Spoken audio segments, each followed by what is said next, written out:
আল্লাহ রাব্বুল আলামিন আমাদেরকে পৃথিবীতে একা একা ছেড়ে দেননি, পৃথিবীতে পাঠিয়ে দিয়ে আল্লাহ পাক আমাদেরকে আসমানি কিতাব দিয়েছেন। কি দিয়েছেন? প্রত্যেক যুগে যুগে আসমানি কিতাব এসেছে, তাওরাত, জাবুর, ইনজিল, কোরআন এসেছে। আগেকার আসমানি কিতাবগুলো কি এখন চলবে না চলবে না? আগেকার আসমানি কিতাবগুলো কি এখন চলবে না চলবে না? যখন থেকে নবী মুহাম্মদ সাল্লাল্লাহু আলাইহি ওয়াসাল্লাম নবী হয়েছেন এবং তার উপরে কোরআন নাজিল হয়েছে, এখান থেকে নিয়ে কিয়ামত পর্যন্ত অন্য কোনো আসমানি কিতাব কেউ মানলে কি চলবে না চলবে না? এ বিষয়ে নবী সাল্লাল্লাহু আলাইহি ওয়াসাল্লামের একটা হাদিস বলি, তারপর সামনে যাই। একদিন নবী সাল্লাল্লাহু আলাইহি ওয়াসাল্লামের সামনে ওমর রাদিয়াল্লাহু আনহু বসে আছেন। কে বসে আছেন? ওমর রাদিয়াল্লাহু আনহু নাম তো জানেন, ইসলামের দ্বিতীয় খলিফা। নবীজিকে বলছেন যে তাওরাতে কিছু সুন্দর কথা আছে ইয়া রাসূলুল্লাহ। এই কথা বা এই স্টেটমেন্ট শোনার সাথে সাথে নবী সাল্লাল্লাহু আলাইহি ওয়াসাল্লামের চোখ মুখ রাগে লাল হয়ে গেল। হাদিসটা মিশকাতে আছে। রাগে লাল হয়ে নবী সাল্লাল্লাহু আলাইহি ওয়াসাল্লাম বলছেন যে ইয়া ওমর, হে ওমর, তুমি আমার সামনে তাওরাত পড়ছো? জেনে রাখো, লাউ কানা মূসা হাইয়ান, যদি মূসা আলাইহিস সালাম এখন জীবিত থাকতো। তাওরাত কার উপর নাজিল হয়েছে? মূসা। তাওরাত পড়ছো আমার সামনে, তাওরাত যার উপর নাজিল হয়েছে সেই মূসা আলাইহিস সালাম যদি জীবিত থাকতো এখন, ফাত্তাবা'তুমুহু, আর তোমরা আমাকে বাদ দিয়ে তার অনুসরণ করতে, ওয়া তারাকতুমুনি, আমাকে ছেড়ে দিতে, লা দালালতুম আন সাওয়াইস সাবিল, তাহলে তোমরা অবশ্যই পথভ্রষ্ট হয়ে যেতে। তাওরাত পড়ছো, এখন যদি মূসা আলাইহিস সালামও জীবিত থাকতো আর তোমরা আমাকে বাদ দিয়ে নবী মূসার অনুসরণ করা শুরু করতে, তোমরা অবশ্যই জাহান্নামী হয়ে যেতে। লাউ কানা মূসা হাইয়ান, যদি মূসাও জীবিত থাকতো এখন, আবার যদি জীবিত করা হয় আলাইহিস সালাম, লাত্তাবা'নি, অবশ্যই তাকে আমার অনুসরণ করতে হবে। কথা কি বুঝতে পারছেন? এই কারণে শেষ জামানা যখন ঈসা ইবনে মারইয়াম আসবেন, তিনি নতুন কোনো শরীয়ত নিয়ে আসবেন না। কি নিয়ে আসবেন?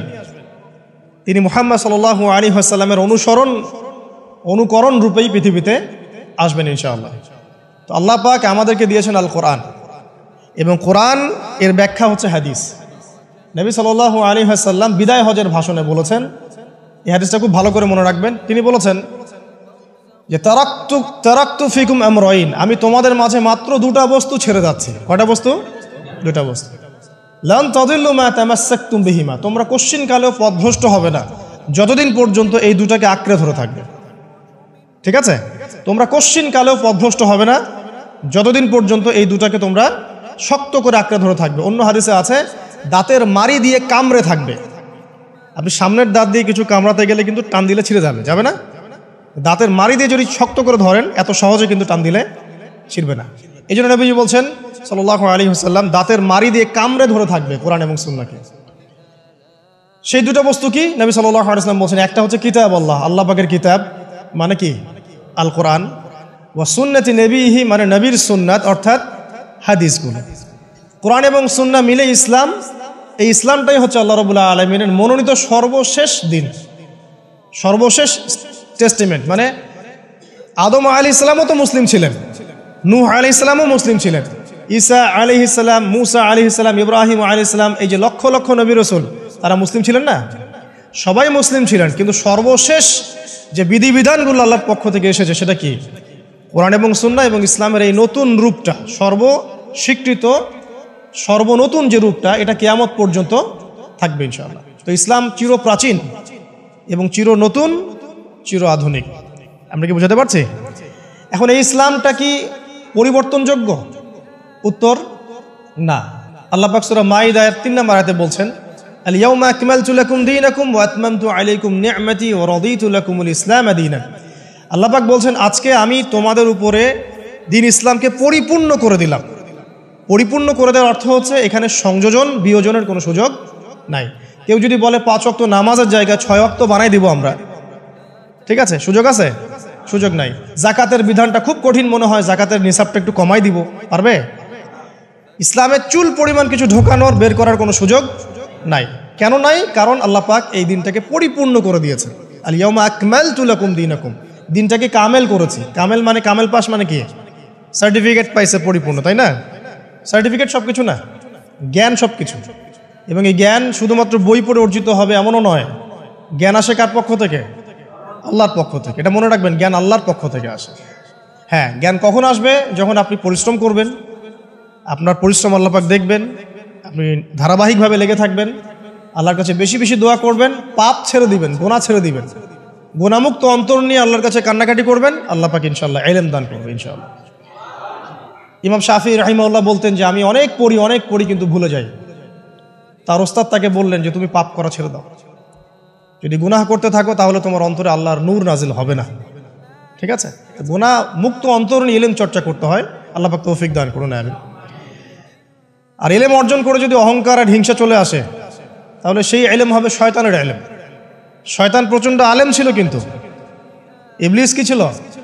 আলেম ছিল। সে কিন্তু আলেম আর আবেদ ছিল, সে ইলম অনেক অর্জন করেছিল এবং আল্লাহ পাকের প্রচুর ইবাদত করত, কিন্তু তারপরেও কেন সে জাহান্নামী হলো? কারণ একটাই, আবা ওয়াস্তাকবারা, সে উদ্ধত হয়েছিল, অহংকার করেছিল। ইসলাম পরিপূর্ণ, এখানে সংযোজন বিয়োজনের কোনো সুযোগ নাই।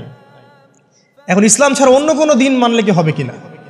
আল্লাহ পাক সূরা আলী ইমরানের মধ্যেই বলছেন, ওয়ামাই ইয়াবতাগি গায়রাল ইসলামি দীনান ফালা ইউকবাল মিনহু, কেউ যদি ইসলাম ছাড়া, এই পরিপূর্ণ দিনটা ছাড়া অন্য কোনো জীবন ব্যবস্থা তালাশ করে, তার পক্ষ থেকে কশ্চিন কালেও কোনো আমল কবুল করা হবে না। তো কার কথা? আল্লাহর কথা। একটা জায়গায় আমি ফোকাস করি যে দিন পালন করতে গিয়ে সবচেয়ে বড় চ্যালেঞ্জটা হচ্ছে, সেটা হচ্ছে আল্লাহকে পাওয়া। কি করা? যে আল্লাহর কাছ থেকে আমরা এসেছি, সেই আল্লাহকে দুনিয়াতে এবং আখিরাতে পাওয়া, এটাই চ্যালেঞ্জ। আল্লাহকে যে ব্যক্তি পেয়েছে সে দুনিয়ার সব পেয়ে গেছে। আল্লাহকে যে পায় নাই সে আসলে কিছুই পায় নাই, ইহকাল পরকালের কিছুই পায়নি। এখন আমরা আল্লাহকে পাবো কিভাবে? এটা বড় প্রশ্ন না? যে আল্লাহর কাছ থেকে, যে জান্নাত থেকে আমরা পৃথিবীতে চলে আসলাম, আর সেই জান্নাতে যেতে হলে তো আমাকে আল্লাহকে পেতে হবে। আল্লাহকে পেতে হলে আমার কি কি করণীয়? খুব শর্ট করে আমি কয়েকটা পয়েন্টস আপনাদেরকে শেয়ার করছি। 1 নাম্বার, আল্লাহকে পেতে হলে অবশ্যই তার নবী মুহাম্মদ সাল্লাল্লাহু আলাইহি ওয়াসাল্লামকে অনুসরণ করতে হবে। এছাড়া আল্লাহকে পাওয়ার দ্বিতীয় কোনো পথ নাই। আল্লাহকে পেতে হলে অবশ্যই তার নবী মুহাম্মদ সাল্লাল্লাহু আলাইহি ওয়াসাল্লামের আদর্শগুলো জীবনের প্রতিটা ক্ষেত্রে বাস্তবায়ন করতে হবে। চলাফেরা, ওঠা বসা, খাওয়া দাওয়া, ইস্তেঞ্জা করা, মুআমালাত, ব্যবসা বাণিজ্য, অর্থনীতি, সমাজ, রাষ্ট্র, সব ক্ষেত্রে আপনাকে মুহাম্মদ সাল্লাল্লাহু আলাইহি ওয়াসাল্লামের তরিকা, আদর্শটাকে ফলো করতে হবে। তাহলে আপনি আল্লাহকে পাবেন ইনশাআল্লাহ। যে ব্যক্তি আল্লাহকে পেয়েছে সে দুনিয়াও পেয়েছে, আখিরাতও পেয়েছে। যে আল্লাহকে পায় নাই, দুনিয়াও বরবাদ, আখিরাতও বরবাদ। 1 নাম্বার তাহলে কি কাজ? আল্লাহ পাকের সর্বশেষ নবী মুহাম্মদ সাল্লাল্লাহু আলাইহি ওয়াসাল্লামকে অনুসরণ করা, তার আদর্শ মেনে চলা, 1 নাম্বার। 2 নাম্বার হচ্ছে 5 ওয়াক্ত নামাজ। আল্লাহকে পেতে হলে নামাজ লাগবে। নামাজ নাই, আল্লাহ নাই। ওয়াস্তাঈনু বিস-সাবরি ওয়াস-সালাহ, তোমরা সবর এবং সালাতের মধ্য দিয়ে আল্লাহর সাহায্য প্রার্থনা করো। আমরা এই জন্য নামাজে বলি ইয়াকা না'বুদু ওয়া ইয়াকা নাস্তাঈন, আমরা শুধু আপনারই ইবাদত করি এবং আপনার কাছেই সাহায্য প্রার্থনা করি। তো আল্লাহকে পেতে হলে নামাজের কোনো বিকল্প নাই। যে ব্যক্তি নামাজ পড়ে না, আল্লাহর সাথে তার কোনো সম্পর্ক নেই, নো কানেকশন। আপনি যে কোনো কিছু চাচ্ছেন, সেজদায় পড়ে আল্লাহর সামনে আত্মসমর্পণ করেই চাইতে হবে। ওয়াসজুদ ওয়াক্তারিব, আল্লাহ পাক কি বলেছেন? সেজদা করো, নিকটবর্তী হও। তো ব্যাখ্যা অনেক করা যায়। নামাজ না পড়লে কিন্তু মানুষ কুফরিতে লিপ্ত হয়। যে ব্যক্তি মান তারাকা সালাতান মুতাআম্মিদান ফাকাদ কাফারা, যে ব্যক্তি সালাতকে অস্বীকার করে, ফরজ নামাজকে অস্বীকার করে, সে ব্যক্তি কিন্তু কুফরিতে চলে যায়। ঠিক আছে। তারপরে বাইনা রাজুলি ওয়া বাইনা শিরকি ওয়াল কুফরি তারকুস সালাহ, একজন মুমিন বান্দা এবং অমুসলিমদের মধ্যে পার্থক্যই নামাজ। নামাজের বিষয়ে অনেক কথা আমি আগেও বলেছি, আপনারা শুনেছেন, অন্য আলেমদের কাছেও শুনেছেন। এক বাক্যে নামাজ না পড়লে ইসলামের রশিটা কেটে যাবে। মুআজ বিন জাবালকে নবী সাল্লাল্লাহু আলাইহি ওয়াসাল্লাম বলেছেন যে যদি মান তারাকা সালাতান মুতাআম্মিদান, কেউ যদি সালাতকে ইচ্ছা করে ছেড়ে দেয়, ফাকাদ বারিআত মিন জিম্মাতিল্লাহ, সে ব্যক্তি আল্লাহর জিম্মেদারি থেকে মুক্ত হয়ে যাবে।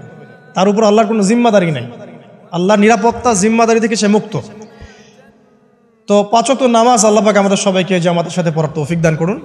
এর পাশাপাশি নফল নামাজ বাড়িয়ে দেওয়ার তৌফিক দান করুন, এবং স্পেশালি তাহাজ্জুদের নামাজ যদি পারেন, 2 রাকাত হলেও নিয়মিত তাহাজ্জুদের নামাজ পড়ার তৌফিক আল্লাহ পাক আমাদেরকে দান করুন। আর নামাজের বাহ্যিকতা নিয়ে এত বেশি ঝগড়ায় যাবেন না।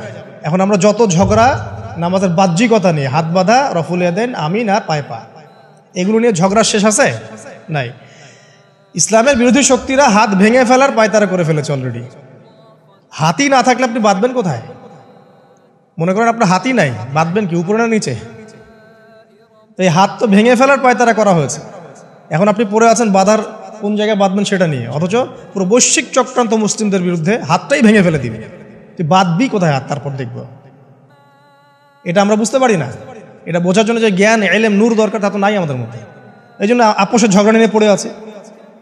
যে ছোটোখাটো যে ইখতলাফি মাসআলাগুলো চলে আসছে দীর্ঘদিন থেকে, এগুলোর কোনো সমাধানে আসতে পারবে না কিন্তু কেউ। পক্ষে বিপক্ষে কথা চলতেই থাকবে কিয়ামত পর্যন্ত, ওইগুলো নিয়ে আমরা ব্যস্ত আছি। তো আমি রিকোয়েস্ট করব নামাজের আধ্যাত্মিকত্বের দিকে ফোকাস করেন।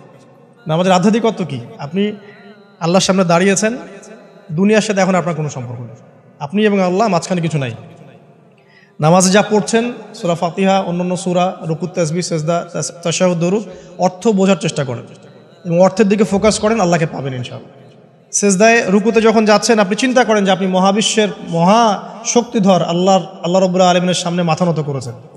আপনি চিন্তা করেন যে আল্লাহ আপনাকে দেখছেন। এখন যখনই মানুষ নামাজে দাঁড়ায় আল্লাহ পাক তার দিকে দৃষ্টি নিবদ্ধ করেন, এবং যখন মানুষ এদিক ওদিক তাকানো শুরু করে নামাজে, আল্লাহ পাক মুখ ঘুরিয়ে নেন। হ্যাঁ, নামাজে ওই যে আমরা যে ডিজিটাল নামাজ পড়ি না, এখন ডিজিটাল মানে 4 রাকাত নামাজ 4 মিনিটে শেষ। এক রুকু করলে সেজদা পাওয়া যায় না, সেজদার তাসবিহ পড়লে আবার এদিকে দেখা যায় যে দ্বিতীয় সেজদায় চলে গেছে অলরেডি ওঠার আগেই। অনেক ক্ষেত্রে ইমাম সাহেবরাও খুব দ্রুত নামাজ পড়ান, অনেক দ্রুত পড়ান। এত দ্রুত নামাজ পড়াবেন কেন? নামাজ জামাতে পড়লে সংক্ষিপ্ত করতে বলা হয়েছে, কিন্তু এত দ্রুত তো পড়তে বলা হয়নি। এখনও দেখবেন মক্কা মদিনায় গিয়ে নামাজ দেখবেন, মাশাআল্লাহ, নামাজটা তাদের মাশাআল্লাহ, এটার প্রশংসা না করলে হক আদায় হবে না। নামাজটা অসাধারণ, ধীর স্থিরভাবে। ফজরের নামাজ 20 মিনিট, 15 মিনিট, 20 মিনিট পড়াচ্ছে নামাজ, রিল্যাক্স। নামাজে দাঁড়ালে চমৎকার তেলাওয়াত হচ্ছে, আপনি ভুলে যাচ্ছেন নিজেকে। তেলাওয়াত হবে চমৎকার, এবং সবচেয়ে ভালো যিনি তেলাওয়াত করতে পারেন তাকে নামাজে দিতে হবে। রিল্যাক্সে নামাজ পড়বে। ক্ষেত্র বিশেষে আপনি শর্ট করতে পারেন, কিন্তু সবসময় কেন আমরা 4 রাকাত নামাজ 3 মিনিটে শেষ করে দিব? আবার নামাজের পর দোয়াটা হবে লম্বা, অথচ নামাজটাই ছিল দোয়া, নামাজটাই কিন্তু দোয়া। এখন সেজদায় আমরা যদি কান্নাকাটি করতে না শিখি, আল্লাহর সামনে আমি মাথা নত করেছি, এখানে নিজের মনের যত আবেগ, আকুতি, দোয়া, এগুলো আল্লাহর সামনে ঢেলে না দিতে পারি, এই দোয়া কালাম না শিখি, তাহলে তো নামাজের আধ্যাত্মিকত্ব অর্জন হলো না। সাহাবীরা কেমন করে নামাজ পড়তেন যে নামাজ পড়ার পরেও তাদের গা থেকে তীর বের করা যায়? কিভাবে তারা নামাজ পড়তেন? তাহলে নবী সাল্লাল্লাহু আলাইহি ওয়াসাল্লাম কিভাবে নামাজ পড়তেন যে নামাজ পড়ার ফলে তার পা মোবারক ফুলে যাইত? 1 রাকাতে তিনি 4 পারা কোরআন তেলাওয়াত করতে পারলেন কিভাবে? তো তাদের নামাজ আর আমাদের নামাজ, আল্লাহ রাব্বুল আলামিন তার রাসূলের মাধ্যমে একটা হাদিসে জানিয়েছেন যে এমনও অনেক নামাজি আছে, নাউযুবিল্লাহ, আল্লাহ পাক আমাদেরকে তাদের অন্তর্ভুক্ত না করুন, যে নামাজ পড়ার পরে আল্লাহ রাব্বুল আলামিন এই নামাজটাকে ওই নামাজের মুখের উপর নিক্ষেপ করে দেয়, তোমার নামাজের আমার কোনো দরকার নেই। আল্লাহ পাক আমাদেরকে হেফাজত করুন। ধীর স্থিরভাবে পড়েন, রিল্যাক্সে, তাড়াহুড়ার কিচ্ছু নাই।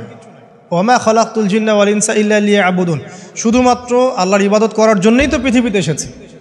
হোক না দোকানটা 5টা মিনিট পরে খুললে কি হবে? হ্যাঁ, জমিতে যান, জমিতে আধা ঘন্টা পরে গেলে কি হবে? যে আল্লাহ পাক আপনাকে বাঁচিয়ে রাখতে পারেন, সে আল্লাহ পাক আল্লাহর পথে সময় দিলে আপনাকে অফুরন্ত রিজিকও তো দিতে পারেন না? আপনি আল্লাহর হয়ে যান, বাকি সব আল্লাহ আপনার দায়িত্ব নিয়ে নেবেন ইনশাআল্লাহ। আপনি নিজে আল্লাহর হয়ে যান, আপনার সব কিছু দায়িত্ব কে নিয়ে নেবে? আল্লাহ নিয়ে নেবে। আল্লাহ পাক আমাদেরকে ধীর স্থিরভাবে আধ্যাত্মিকত্ব অর্জন করে নামাজ পড়ার তৌফিক দান করুন, আমিন। তো দেখুন, আল্লাহকে পাওয়ার সবচেয়ে সেরা মাধ্যম কি? নামাজ। তার আগে বলেছি নবী সাল্লাল্লাহু আলাইহি ওয়াসাল্লামের অনুসরণ। আল্লাহকে পাওয়ার তৃতীয় একটা মাধ্যম বলে দিই আমি, সওম বা রোজা রাখা। অল্প সময় ঘুরিয়ে নিচ্ছি, সওম বা রোজা রাখা। রোজা কেন আল্লাহকে পাওয়ার মাধ্যম জানেন? কারণ রোজা রাখা অবস্থায় আমরা কিন্তু গোপনে পানাহার করি না, করি? আমরা রোজা রেখেছি, গোপনে কিন্তু পানি খেতে পারি, কেউ দেখবে না। গোসল করছেন, আপনি পানি খেতে পারেন, কেউ দেখবে না। লুকিয়ে লুকিয়ে আপনি কিন্তু খাবার খেতে পারেন, কেউ দেখবে না, বাসায় কেউ নাই দেখার, কিন্তু আপনি খান না। আপনি সবর করেন, সহ্য করেন, একদম সূর্যাস্তের সময় গিয়ে আপনি ইফতার করেন। এই যে কাজটা আপনি কেন করেন? কারণ আপনি ফিল করেন যে আল্লাহ আপনাকে দেখছেন। কেউ আপনাকে দেখুক না দেখুক, আল্লাহ আপনাকে দেখছেন। এটাই হচ্ছে ইহসান, এটাই হচ্ছে আল্লাহ পাকের মারিফতকে উপলব্ধি করা। আল্লাহ রাসূল সাল্লাল্লাহু আলাইহি ওয়াসাল্লাম বলেছেন, ইহসান হচ্ছে আনতা আবুদাল্লাহ কাআন্নাকা তারা, তুমি এমনভাবে আল্লাহর ইবাদত করবে যেন তুমি আল্লাহকে দেখছো। ওয়া ইল্লাম তাকুন তারাহু ফাইন্নাহু ইয়ারাক, তুমি আল্লাহকে দেখতে না পারলেও বিশ্বাস করবে আল্লাহ তোমাকে দেখছেন। এটা রোজা রাখলে উপলব্ধি হয় না যে আল্লাহ আমাকে দেখছেন? এটা হচ্ছে আল্লাহকে পাওয়ার মাধ্যম। এই জন্য রমাজানের রোজা অবশ্যই রাখবো ইনশাআল্লাহ। পাশাপাশি এই যে সোমবার, বৃহস্পতিবার, বা এই যে মাসের 3 দিন আইয়ামে বীজের সওম আছে, 13, 14, 15, আরাফার সওম, আশুরার সওম বা নফল সওম, এগুলো রাখার অভ্যাস করলে আল্লাহকে পাওয়া যাবে ইনশাআল্লাহ তাআলা। আল্লাহ পাক আমাদেরকে বেশি বেশি সওম রাখার তৌফিক দান করুন, এবং আমাকে আপনাদের সবাইকে বিগত জীবনে আমরা যারা বিভিন্ন সময় সওম রাখি নাই বা রাখতে পারি নাই, বা বিভিন্ন সালাত পড়তে পারি নাই, এগুলোকে হিসেব করে আদায় করার তৌফিক আল্লাহ পাক দান করুন, আমিন। 4 নম্বর একটা মাধ্যম বলে দিই আল্লাহকে পাওয়ার, সেটা হলো তিলাওয়াতে কোরআন। কোরআন তেলাওয়াত যে যত বেশি করবে, অর্থ উপলব্ধি করে পড়বে, সে আল্লাহ পাককে চাক্ষুষ পাবে ইনশাআল্লাহ। মানে আল্লাহ রাব্বুল আলামিন একটা চিঠি দিয়েছেন, মনে করেন আপনাকে, আপনার একজন কথার কথা এক্সাম্পল দিচ্ছি, যে আপনার কোনো একজন বন্ধু আছে অনেক দূরের কোনো দেশে, তা আপনি তাকে দেখেনও নাই, আপনি তাকে চিনেনও, মানে আপনি তার চেহারা দেখেন নাই, তাকে চিনেন না, তার সাথে যোগাযোগের মাধ্যম হচ্ছে আপনার চিঠি বা মেসেজ, ঠিক আছে? এখন সে আপনাকে কিছু মেসেজ পাঠালো, এই মেসেজের মধ্যে সে কিছু ইনস্ট্রাকশন দিয়েছে যে এইগুলো করতে হবে, এগুলো করতে হবে, বা আপনার প্রতি ভালোবাসার ইজহার করছে। কারণ এই মেসেজটা যদি আপনি পড়তে পারেন, তাহলে আপনি আপনার বন্ধুর সাথে একটা কানেকশন তৈরি করলেন না? বুঝতে পারছি না? আচ্ছা, এখন সমস্যা হচ্ছে কি, আমরা ওই মেসেজটা পড়তেই পারি না। আমরা তো কোরআনটা পড়তেই জানি না, তাহলে মেসেজটা পাবো কিভাবে? আর যারা পড়তে জানি সেই ভাষাটা বুঝি না। এখন ওই বন্ধু মনে করেন চিঠি লিখেছে বাংলা ভাষায়, আর আপনি বাংলা পড়তে জানেন না, তাহলে কি পারবেন উপলব্ধি করতে তার মনের ভাব, সেই বন্ধুর আবেগ, ভালোবাসা, প্রেম আপনি কি উপলব্ধি করতে পারবেন? লিখেছে সে উর্দু দিয়ে বা ইংরেজিতে, আপনি ইংরেজি বোঝেন না, ইংরেজি লিখতে পারেন না, তাহলে কি আপনি তার চিঠি বুঝতে পারবেন? এখন আমরা যেহেতু আরবি বুঝি না, এই কারণে কোরআনের মধ্যে কি বলেছেন আল্লাহ রাব্বুল আলামিন আমরা উপলব্ধি করতে পারছি। আমি কি বুঝাতে পারছি? তো কোরআন শুধুমাত্র তিলাওয়াত করা যথেষ্ট নয়। তিলাওয়াত করলে আপনি প্রত্যেক হরফে 10 টাকা পাবেন, কোনো সমস্যা নাই, কিন্তু ওই মেসেজটাকে উপলব্ধি করতে হলে আপনার অর্থটা জানতে হবে। অর্থ জানলে পরে আপনি দেখবেন আল্লাহকে আপনি চাক্ষুষ সামনে পাচ্ছেন ইনশাআল্লাহ তাআলা। আপনি হতাশ হয়েছেন, হতাশা দূর করার জন্য সূরা আছে কোরআন। বিপদে পড়েছেন, বিপদ দূর করার সূরা আছে কোরআন। আপনার রিজিকের সমস্যা কাটানোর সূরা কোরআনে আছে। কোনো হাজতের প্রয়োজন, সূরা ইয়াসিন, হাজতের সূরা চলে আসে। অসুস্থ হয়েছেন, শেফার সূরা কোরআনে আছে। বা কাউকে জিন টোনা করা হয়েছে, বানটোনা করা হয়েছে, ওর শেফাও কোরআনে আছে। এমন কোনো বিষয় নাই যেটা আল্লাহ রাব্বুল আলামিন কোরআনের মধ্যে নাজিল করেন নাই। ব্যবসা করতে চান, কোরআন কথা বলবে, ঠিক আছে? আপনি সামাজিক বিষয়ে ডিল করতে চান, সূরা হুজুরাত কথা বলবে। আপনি ইতিহাস ভালোবাসেন, কোরআনে ইতিহাস দিয়ে ভর্তি করা আছে। আপনি কাব্য ভালোবাসেন, কবিতা পড়তে ভালোবাসেন, কোরআনের মধ্যে কবিতা দিয়েও ভর্তি আছে। আর রহমান আল্লামাল কোরআন খালাকাল ইনসান, এখানে ছন্দ আছে না? প্রত্যেকটা ছন্দ, ওয়ান নাজমি ইযা হাওয়া মা দাল্লা সাহিবুকুম ওয়া মা গাওয়া ওয়া মা ইয়ানতিকু আনিল হাওয়া, ছন্দ আছে না? আপনি উপন্যাস ভালোবাসেন, কোরআনে অনেক উপন্যাস আছে, যা চান তাই পাবেন কোরআন। এক কথায় আপনি আল্লাহকে পাবেন কোরআনের মধ্য দিয়ে। তো কোরআনের সাথে যার সম্পর্ক যত বেশি, আল্লাহর মারেফত সে তত বেশি পাবে ইনশাআল্লাহু আজ্জা ওয়া জাল। 4টা বলেছি না? 5 নম্বর হচ্ছে হজ ওমরা করা। হজ ওমরা আল্লাহ পাক আমাদের সবাইকে বেশি বেশি করার তৌফিক দেখ। হজ এবং ওমরা এমন কিছু কাজ আছে যে কাজগুলো সরাসরি আপনার সাথে আল্লাহ পাকে কানেকশন করা হবে। আরাফার মাঠে যাবেন, ওই মাঠে কি কিয়ামত হবে না? আল্লাহকে চিনতে পারবেন এখানেই। তারপরে যে সাই করেন না, সাফা মারওয়া সাই করে, ওখানে গেলে আপনি বুঝতে পারবেন যে কিভাবে ইসমাইল আলাইহিস সালামকে পানি দেওয়ার জন্য তার মা হাজারা এখানে দৌড়াদৌড়ি করেছে। বাইতুল্লাহ দেখবেন, আপনি চিনবেন যে আল্লাহর তাওহীদ কি জিনিস। চোখে দেখার সাথে সাথে আপনার ভিতরে এমন একটা ফিলিংস আসবে যেটা ভাষায় প্রকাশ করা যাবে না। চোখে দেখার সাথে সাথে এমন একটা ফিলিংস আসবে, আপনাকে আমি এটা ভাষায় প্রকাশ করে বোঝাতে পারবো না। আপনি জানবেন ইব্রাহিম আলাইহিস সালাম এবং তার ছেলে ইসমাইল আলাইহিস সালাম বাপ বেটা মিলে রাজমিস্ত্রির কাজ করেছে। এটা আপনি জামজাম কূপ দেখবেন, পানি পান করবেন, আল্লাহকে চিনতে পারবেন যে এই কূপ তো অলৌকিক, এই কূপের মতো কূপ নাই পৃথিবীতে, এর পানি কখনো শেষ হয় না, এবং এই পানি খেয়ে মানুষ বেঁচে থাকতে পারে, খাবারের দরকার হবে না। দীর্ঘদিন পর্যন্ত এই পানি খেয়ে মানুষ বেঁচে থাকতে পারবে, খাবারের প্রয়োজন হয় না। তো এই পানির মধ্যে এমন কিছু উপাদান আছে যেটা মানুষের শরীরের রোগগুলোকে শেফা দিয়ে দিবে ইনশাআল্লাহ তাআলা আল্লাহর হুকুমে। তো প্রত্যেকটা কাজে রাসূল সাল্লাল্লাহু আলাইহি ওয়াসাল্লাম শহরে গেছেন মদিনায়, ওই মদিনার বাতাসটা আপনাকে বলে দিবে যেটা এটা একটা অন্যরকম শহর, ঠিক আছে? রাসূল সাল্লাল্লাহু আলাইহি ওয়াসাল্লামের রওজায় যাবেন, সামনে দাঁড়াবেন, আপনি আল্লাহকে চিনতে পারবেন। আপনি আর পৃথিবীতে থাকবেন না, অন্য জগতে চলে যাবেন। ওই যে বাকিউল গারকাত আছে, সাহাবীদের কবরস্থান জান্নাতুল বাকি, ওখানে ঢুকবেন, আপনার কাছে মনে হবে যে পৃথিবীটা আসলে কিছুই না। পৃথিবীর সবচেয়ে সেরা মানুষগুলো এই মাটির নিচে শুয়ে আছে, ওখানে আপনাকে খুবই তুচ্ছ মনে হবে তাদের সামনে।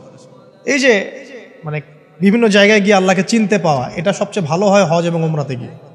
আল্লাহ পাক আমাদেরকে তৌফিক এনায়েত করুন, আমিন। তো এটা একটা আল্লাহকে পাওয়ার নিদর্শন। যাদের হজ ফরজ হয়ে গেছে অবশ্যই হজ করে ফেলবেন, আর যাদের সামর্থ্য আছে তারা বেশি বেশি উমরা করবেন। নবী সাল্লাল্লাহু আলাইহি ওয়াসাল্লাম বলেছেন, এক হজ পরের হজের মধ্যে যত গুনাহ মাফ করিয়ে দেয়, এক উমরা পরের উমরার মধ্যে যত গুনাহ সেগুলোকে মাফ করিয়ে দেয়। আল্লাহ পাক আমাদেরকে এই আমলগুলো করার তৌফিক এনায়েত করুন। 6 নাম্বার বলছি জিকির, আল্লাহ পাকের জিকির বাড়াতে হবে। যে আল্লাহ পাকের জিকির যত বেশি করবে সে আল্লাহ পাকের মারিফত তত বেশি উপলব্ধি করবে, আল্লাহকে পাবে ইনশাআল্লাহ। আর এই জিকির করার জন্যে অজুও শর্ত নয়, জানেন? আল্লাহর জিকির করার জন্য কিন্তু অজু শর্ত নয়। আপনি মনে মনে চলতে ফিরতে অলওয়েজ সুবহানাল্লাহ, আলহামদুলিল্লাহ, আল্লাহু আকবার, লা ইলাহা ইল্লাল্লাহ, আস্তাগফিরুল্লাহ পড়তেই থাকতে পারেন। কষ্টের কিছু আছে?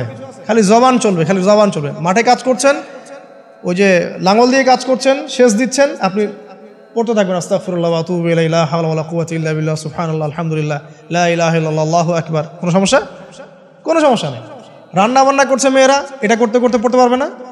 গাড়ি ড্রাইভ করছেন, ড্রাইভ করতে করতে আপনি পড়তে পারবেন লা ইলাহা ইল্লাল্লাহ ওয়াহদাহু লা শারীকা লাহু, লাহুল মুলক ওয়া লাহুল হামদ ওয়া হুয়া আলা কুল্লি শাইইন কাদির। যে কোনো কাজ করতে করতেই ইল্লাল ইস্তিনজা, ইস্তিনজা বাদ দিয়ে। ইস্তিনজা কি জিনিস? প্রসাব পায়খানা। এই সময় এগুলো মুখ দিয়ে বলবেন না, দরকার নাই। আপনি এখানে এরপরে যে সময়গুলো আছে এগুলোতে আপনি জিকির বাড়াবেন। যে যত বেশি জিকির করবে তার কলব তত বেশি পরিচ্ছন্ন হবে। যার কলব যত পরিচ্ছন্ন, আল্লাহর নূর তার কলবে তত বেশি আসবে, সে আল্লাহ পাকে তত কাছে পাবে ইনশাআল্লাহু আযজা ওয়া জাল। 7 নাম্বার, দোয়া ইস্তেগফার বাড়িয়ে দেয়া। আল্লাহর কাছে বেশি বেশি দোয়া করতে হবে। দোয়া বাড়িয়ে দেন। দোয়ার জন্য হুজুর ডাকতে হবে না, দোয়ার জন্য আমাকে ডেকে বাসায় খাওয়ানোরও দরকার নেই আপনার। দোয়ার জন্য আপনি যথেষ্ট। নামাজে দাঁড়ান, নামাজে সেজদায় দোয়া করেন। নফল নামাজ পড়েন, নফল নামাজে সেজদায় দোয়া করেন। নামাজে পড়ে হাত তুলে দোয়া করেন প্রয়োজনে। নামাজে সালাম ফেরানোর আগে দোয়া করেন। যে কোনো ভালো কাজ করেছেন তারপর দোয়া করেন, ঠিক আছে? কোরআন তেলাওয়াত করলেন, দোয়া করেন। তাহাজ্জুদের ওয়াক্তে দোয়া করেন। বৃষ্টি পড়ছে তখন দোয়া করেন, ঠিক আছে? মানে দোয়া কবুলের মোমেন্ট, সময়গুলো, আজান হয়েছে, আজান ইকামতের মাঝখানে দোয়া করেন। এই যে এখন খুতবা হচ্ছে, এই সময় দোয়া করেন, দোয়া কবুল হবে। দিনী মজলিসে বসেছেন, দোয়া করেন। দোয়া করতে থাকেন মনে মনে। যত বেশি আপনি দোয়া করতে পারবেন আল্লাহর কাছে, ইনশাআল্লাহ আল্লাহকে আপনি তত কাছে পাবেন ইনশাআল্লাহ। এটা আল্লাহকে পাওয়ার অন্যতম মাধ্যম। এবং ইস্তেগফার, ইস্তেগফার মানে কি? তওবা করা। আস্তাগফিরুল্লাহাল্লাযী লা ইলাহা ইল্লা হুয়াল হাইয়ুল কাইয়ুম ওয়া আতুবু ইলাইহি। এটা বেশি বেশি পড়বেন। দিনে কমপক্ষে 70 বার বা 100 বার পড়ার চেষ্টা করবেন। আল্লাহ পাক তৌফিক দান করুন। কয়টা বলেছি ভাই? 7টা। আচ্ছা, 8 নাম্বার হচ্ছে সদকা করা। সদকা, দান সদাকা আল্লাহর কাছে খুব বেশি পছন্দের। দান সদকা করার জন্য সম্পদ লাগে না, আমার কথা শোনেন। দান সদকা করার জন্য সম্পদ লাগে না, কলিজা লাগে, মন লাগে। বহু বড় বড় মানুষ আছে দান সদকা করতে পারে না, কোটিপতি, জাকাত দেয় না, আছে না? আর বহু গরিব মানুষ ভ্যান চালায়, কৃষিকাজ করে, দেখবেন 100 টাকা দান করে দিল। মন থাকতে হয়, মন, কলিজা বড় থাকতে হয়। তো যাদের কলিজা বড়, মন বড়, তারা দান সদকা করতে পারবে ইনশাআল্লাহ। আর যার মন বড় সেখানেই তো আল্লাহ নূর আসবে। সংক্ষিপ্ত মনে, সংকীর্ণ মন, আল্লাহ নূর কোত্থেকে আসবে? কথা বুঝতে পারেন নাই? তো দান সদকা বাড়ান। আপনি 1 টাকা দান করেন, 5 টাকা দান করেন, হালাল রিজিক থেকে 1 টাকা দান করেন, সেটা আল্লাহর কাছে অনেক বেশি পছন্দের। একটা হাদিসে নবী সাল্লাল্লাহু আলাইহি ওয়াসাল্লাম বলেছেন, হালাল উপার্জন থেকে আল্লাহর বান্দারা যখন একটা খেজুরও দান করে, আল্লাহ পাক সেই একটা খেজুরকে আস্তে আস্তে বড় করতে থাকেন, বড় করতে থাকেন, বড় করতে থাকেন। এটা এক পর্যায়ে পাহাড়ের সমান হয়ে যায়। এবং কিয়ামতের মাঠে মানুষ তার দান এবং সাদাকার যে ছায়া, এই ছায়ার নিচে অবস্থান করবে। আপনার বিপদ হয়েছে, দান সদকা করেন, বিপদ দূর হয়ে যাবে ইনশাআল্লাহ। জটিল কোনো রোগ হয়েছে, কোনো ডাক্তার ট্রিটমেন্ট করতে পারছে না, সদকা করেন, রোগ ভালো হয়ে যেতে পারে ইনশাআল্লাহ। সদকার ব্যাপক ফজিলত আছে। সদাকা, দান সদাকা, দোয়া, এগুলো তাকদিরের যে বিপদ আপদগুলো আছে না, ঝুলে আছে, আমাদের তাকদিরে বিপদ আছে না অনেক, এগুলোকেও সরিয়ে দিতে পারে। এই শক্তি আছে দোয়া এবং দান সদকার মধ্যে। আল্লাহ পাক আমাদেরকে বেশি বেশি সদাকা করার তৌফিক দান করুন, আমিন। আর সদাকা নফল না করতে পারলেও কমপক্ষে ফরজ জাকাতটুকু দিবেন, ফরজ জাকাতটুকু দিবেন। কারণ জাকাত, সদকা এবং ব্যবসা এগুলো হচ্ছে ইসলামিক অর্থনীতির মূল ভিত্তি, এর সাথে কৃষিকাজ। আর 2টা বলে শেষ করে দেই। 9 নম্বর হচ্ছে আমর বিল মারুফ এবং নাহি আনিল মুনকারের কাজ করা, মানে সৎ কাজের আদেশ করা, মানুষকে অসৎ কাজে নিষেধ করা। এই কাজটা যে যত বেশি করবে সে তত বড় ব্যবসায়ী। কারণ কি, আপনার দাওয়াতে, আপনার লেকচার শুনে, আপনার বই পড়ে, আপনার নসিহত শুনে যদি একটা মানুষও দিনের পথে ফিরে আসে, ওই একটা মানুষের সারা জীবনের যে নেক কাজ, এই সমস্ত নেক কাজের একটা অংশ আপনি পাবেন। আবার আপনি কাউকে অন্যায় থেকে বারণ করেছেন, আপনার দাওয়াত শুনে কেউ সিগারেট ছেড়ে দিয়েছে, মাদক ছেড়ে দিয়েছে, জেনা ছেড়ে দিয়েছে, পণ ছেড়ে দিয়েছে, বা হারাম সুদ ছেড়ে দিয়েছে, ওই মানুষটা এখন সারা জীবন যত ভালো কাজ করবে, এই পুরো ভালো কাজের একটা অংশ আপনি পাবেন ইনশাআল্লাহ। এর চেয়ে বড় কিন্তু কোনো ব্যবসা নাই। এই কাজটা করলে আল্লাহ পাকের রহমত নেমে আসে, আর এই কাজটা ছেড়ে দিলে আল্লাহ পাকের গজব নেমে আসবে। যখন মানুষ ন্যায়ের আদেশ এবং অন্যায় নিষেধ ছেড়ে দিবে, আল্লাহর গজব নেমে আসবে। আর মানুষ যত বেশি সৎ কাজে আদেশ করবে, অসৎ কাজে নিষেধ করবে, আল্লাহর রহমত তত কাছে আসবে ইনশাআল্লাহ। আল্লাহকে পাওয়া যাবে ইনশাআল্লাহ তাআলা। আল্লাহ পাক আমাদেরকে তৌফিক এনায়েত করুন। আর সর্বশেষ একটা বলে শেষ করে দেই, সেটা হলো যে আল্লাহর দিনকে